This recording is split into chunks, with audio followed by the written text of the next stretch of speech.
Taigi, ką aš čia turiu šiandien? Tai yra FPV drono pultelis Radiomaster TX12. Tokioj dėžutėj. Aišku, aš jau išėmiau. Kodėl aš įsigijau, kad pradėti mokintis su FPV dronu. Taigi, kas jame yra pultelėje? Svarbiausia yra antenos lizdas, valdymo svirtelis, baterijų skyrius, kuriame susideda baterijos,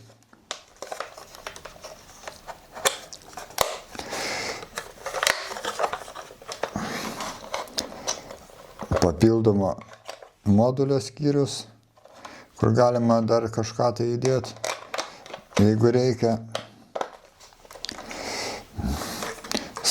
Svirtelės, USB lizdas, prisijungs prie kompiuterio, jeigu naudojant simuliatorium, įsijungia ir įjungti.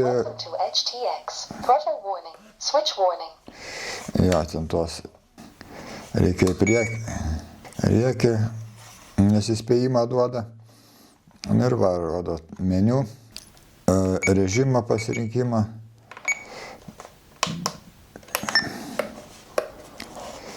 Kol kas pačio drono neturiu, tai tik tai su simuliatorium naudoju. Va, yra toks va, kilpelė, kad pasikabinimui. Netgi va, tai yra varžtai, tai galima ten tos ribas nusireguliuoti va, šitais va varžtais, kurie yra prie svirtelių. Į viršų, į apačią. Dar tie S1, S2. Baterijos paprastos ličio jonų 18650. Pakrovimas va, turi 2 lizdus USB. Va, ten yra kortelė, USB lizdas baterijos pakrovimui.